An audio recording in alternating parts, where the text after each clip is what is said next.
లేని అన్నటువంటి పేతురు, ప్రత్యక్షంగా కళ్ళారా చూస్తున్నాను అంటున్నాడు పేతురు.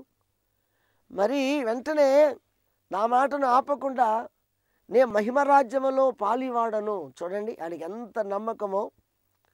ఈ లోకములో జీవించుచునే, క్రీస్తు సేవలో ఉంటూనే, అనేకలు ఎంకరేజ్ చేస్తూనే, అనేక మంది పెద్దలకు సంఘాలకు ఆయన పెద్దగా మాదిరిగా ఉంటూనే నేను మహిమలో పాలివాడను అని మంచి కాన్ఫిడెంటేల్గా చెప్పాడు. ఉద్దేశం ఏంటంటే మనము క్రైస్తవ నిరీక్షణ కలిగిన వారము. ఈ శ్రమలు నన్ను ఏమీ చేయలేవు, నేను పొందుతున్న శ్రమలు వృధాగా పోయేవి కావు. నేను ఈ శ్రమలు అయిన తరువాత మహిమ రాజ్యములో ప్రవేశించి నా దేవుడైనా నా రక్షకుడైనా నా యేసు క్రీస్తుతో నేను ఉంటాను.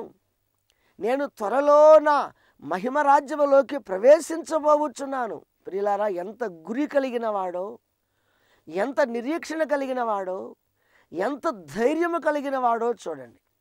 దీనినే పౌలు గారు అన్నాడు, మనము గాలికి పోరాడు వారము కాదు, నేను గురి యొద్దకే పరిగెత్తుచున్నాను అన్నాడు. నా గురి ప్రభువైన యేసు, ఈ లోకాన్ని విడిచిన తర్వాత పరలోక రాజ్యం అని అన్నాడు. అందుచేత మీలో ఇంటున్నవారు నిజంగా మీరు విశ్వాసులైనా సేవకులైనా సంఘ పెద్దలైనా గురి లేని వారముగా మీరు మాట్లాడకూడదు, గురి లేని వారముగా మనం ఉండకూడదు. గురి కలిగిన వారమై ధైర్యముగా ముందుకు వెళ్ళాలి. దేవునికి స్తోత్రం, హల్లెలూయా. అందుచేత ఈ రెండింటిని, ఇటు శ్రమలకు సాక్షిగా, ఇటు మహిమలో ప్రవేశించుచున్నాను అని నిరీక్షణ కలిగిన వానిగా, ఈ రెండింటిని క్రోడీకరించుకొని ఒక హెచ్చరిక ఆయన జారీ చేస్తున్నాడు. ఏంటి ఆ హెచ్చరిక? ఇప్పుడు చూద్దాం. చూడండి, మీరు గ్రంథాలు చూసుకోండి. 2వ వచనం, బలిమి చేత కాక దేవుని చిత్త ప్రకారము ఇష్టపూర్వకముగాను దుర్లాభేపేక్షతో కాక సిద్ధ మనస్సుతోనూ మీ మధ్యనున్న దేవుని మందను పై విచారణ చేయుచు దానిని కాయుడి. 2 బలమైన సంగతులు ఇక్కడ ఉంచాడు. బలిమి చేత కాక, దేవుని ఇష్టపూర్వకముగా పని జరిగించాలి. బలిమి చేత కాక అంటే ఏంటి? జనరల్గా ఒక మనిషి ఏదైనా పని చేయాలి అంటే బలం అనేది అవసరం. ఒక బిందె లేపాలి, బలం అవసరం. ఒక బరువు లేపాలి, బలం అవసరం. ఏదన్నా మోతలు మోసే పనులు చేయాలి, బలం అవసరం. శరీరానుసారముగా బలం లేకపోతే పనులు చేయలేం. ఒక మనిషికి బలం ఎలా వస్తుంది? మంచి ఆహారము తీసుకోవాలి. ఆ తీసుకున్న ఆహారము జీర్ణం అవ్వాలి, ఒంటికి పట్టాలి. దాని ద్వారా తనకున్నటువంటి బలాన్ని బట్టి బలమైన పనులు చేస్తారు, బలంగా ముందుకు వెడతారు.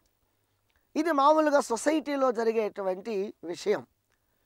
కానీ ఇదే విధానంలో ఇక్కడ బలిమి అనే పదానికి ఇంకో అర్థం ఏంటంటే బలవంతముగా చేయించుట, బలవంతముగా చేయుట, బెదిరించి చేయుట, లేక బెదిరించి ఏదో పనులు చేయించుట. అది మంచి పద్ధతి కాదు. అలాగ చూసుకుంటే దేవుని సేవ పెద్దలుగా పేతురు, యోహాను, యాకోబులు ఉన్నారు. ఇంకా వారితోటి ఇంకా చాలామంది దేవుని సేవ చేస్తున్నారు. ఇంకా చాలామంది యవనస్తులు రక్షణ పొంది ఆయా ప్రాంతాలలో సువార్త సేవలో ఉన్నారు. ఈ పెద్దలైన వారు వారిని ఎలాగూ పరిచర్యలో బలపరచాలి, వారితో ఎలాగూ పనులు చేయించాలి.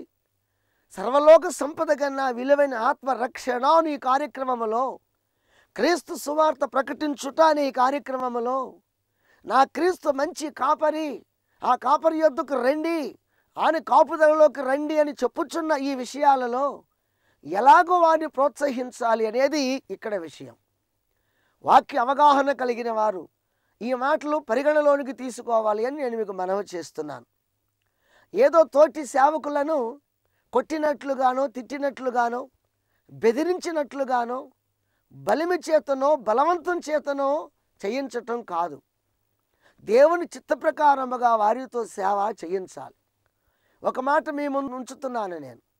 ఈ పూట చాలా సంస్థలు క్రిస్టియన్ ఫీల్డ్లో పనిచేస్తున్నాయి. కొన్ని సంస్థల వారు మరి మామూలుగా వారి కలిగిన వాటిలో కాంగ్రిగేషనల్ సపోర్ట్ అంటాం, సంఘాల్లో వచ్చిన దానిలో కలిసి పనిచేస్తున్నారు. మరికొంతమందికి ఏదైనా ఇతర దేశాలు ఎవరైనా ఫారినర్స్ సపోర్ట్ ఉంటే అట్లా కూడా కొంతమంది చేసేవారు ఉన్నారు. కొంతమంది కలిసి పనిచేసే వారి విషయంలో నాయకుడిగా ఉన్న పెద్దగా ఉన్నాను ఏమంటున్నాడు అంటే కొన్నిసార్లు వీళ్ళు నా క్రింది సేవకులు అంటున్నారు. క్రింది సేవకులేంటి? క్రింది సేవకులు పై సేవకులు లేరు బైబిల్లో. తోటి సేవకులు, కోవర్కర్స్ అనే పదాన్ని ఉపయోగించాలి. అనగా జత పనివారు. దేవునికి స్తోత్రం. జత పనివారు అనే పదం ఉపయోగించాలి. నీకేదో డబ్బు ఉందని నువ్వేదో వాళ్ళకి ఇస్తున్నావని, నీవేదో పెద్దవాడివని వాళ్ళేదో చిన్నవాళ్ళని, నీకేదో వయసు ఉన్నదని వాళ్ళేదో యవనస్తులని, లేక వాళ్ళు బీదవాళ్ళని నువ్వు ఇష్టానుసారం నా క్రింది ఈ మాట అబ్సల్యూట్లీ 100% తప్ప. అది కాదు. We are coworkers in the Christ. జగద్రక్షుడు యేసుక్రీస్తు ప్రభువారే జత పనివారు అని, మనతో కలిసి అన్న పనిచేస్తున్నాడు అని కొరింథీ పత్రికలో పౌలు గారు చెప్పారు. అందుచేత మీరు విషయాన్ని ఆలోచించాలి. దేవుని సేవ జరగాలంటే కలిసి ప్రార్థన చేయాలి, కలిసి సువార్తను ప్రకటించాలి, దైవ చిత్తానికి అనుకూలముగా కలిసి ఈ బీడు భూములను దున్నాలి, వాక్య విత్తనాలు చల్లాలి, కలుపు మొక్కలు వేరేయాలి, శత్రువుని తరిమి కొట్టాలి. పంట చేతికి వచ్చినట్లుగా ప్రయాసపడి అది చేతికి వచ్చినప్పుడు, అనగా ఆత్మలను వారి చేతికి దొరికినప్పుడు దేవునికి స్తోత్రాలు చెల్లించాలి. అంటే ఈ మాట పేతురు ఎందుకు చెప్పినట్టు, పరిశుద్ధాత్మ దేవుడు పేతురు ద్వారా ఎందుకు చెప్పించినట్లు, ఆ లోతైన భావాన్ని మీ ముందు ఉంచాలని ఒక సేవకునిగా నేను కోరుకుంటున్నాను. ఆ రోజుల్లో అనేక మంది బలిమి చేత బలవంతంగా ఇష్టానుసారముగా చేయించేవారు, చెప్పించేవారు, బెదిరించేవారు ఉన్నారు. అలాగూ శాస్త్రులు, పరిసయ్యులు, లోకస్తులు చేస్తారండి. ఆత్మీయులు ఆ పద్ధతి చేయకూడదు అని ఇక్కడ ఈ మాట. అలాగే రెండో మాట కూడా నేను మీ ముందు ఉంచుతున్నాను. దుర్లాభేపేక్షతో కాక సిద్ధ మనసుతో చేయాలి అన్నాడు. దుర్లాభమును అపేక్షించటం. లాభము అంటే చెప్పండి, ఒక వ్యాపారం చేస్తే, ఏదైనా పని చేస్తే ఏదో వారి కొంత లాభము వస్తుంది. బైబిల్లో పాత నిబంధనలో అక్కడక్కడ వ్యాపారం చేసుకున్న వాళ్ళు ఉన్నారు. కొంతమంది మరి కష్టానికి ఫలితం దక్కల బైబిలే చెబుతుంది, పనివాడు జీతమునకు పాత్రుడు అని. దేవునికి స్తోత్రం. మన కష్టం మనకు దక్కాలి. కానీ ఇక్కడ కొంతమంది ఏం చేస్తున్నారంటే సేవను లాభాల కోసం, సేవను అడ్డం పెట్టి లాభాలను అపేక్షించాలి.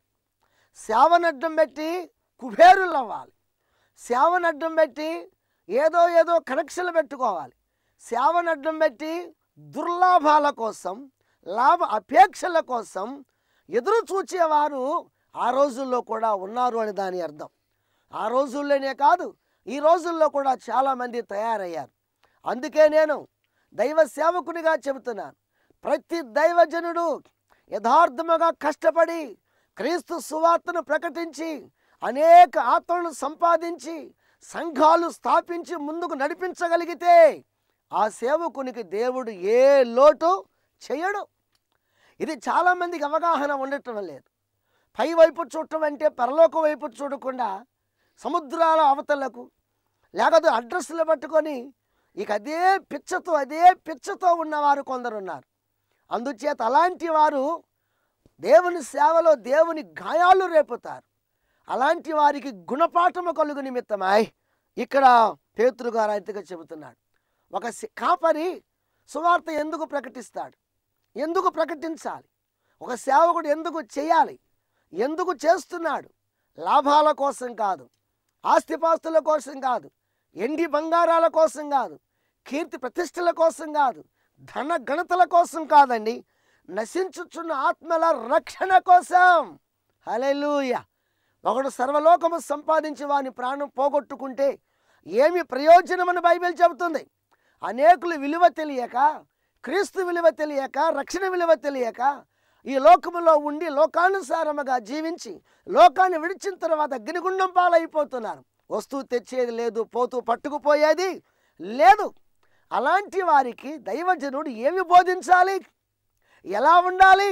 ఆత్మలే నా సంపాదన, సంఘాభివృద్ధి నా క్షేమం, అందుకు నా మనసు సిద్ధముగా ఉన్నది, అందుకు నేను దేవుని సేవకులోనికి వచ్చాను అని ఘంటాపథముగా చెబుతూ నశించుచున్న ఆత్మలక్షణ భారముతో ప్రాణాలు తెగించి పోరాడాలి అని చెప్పి ఆ రోజుల్లో ఆయన చెప్పారు, ఈరోజు నేను కూడా ఆత్మ నడిపింపుతో మీ ముందు ఉంచుతున్నాను. దేవునికి స్తోత్రం. మా కళ్ళ ముందు ఎందరో ఈ రీతిగా చేసి ఇబ్బందులు పడ్డవారు, ఇబ్బందులు పెట్టిన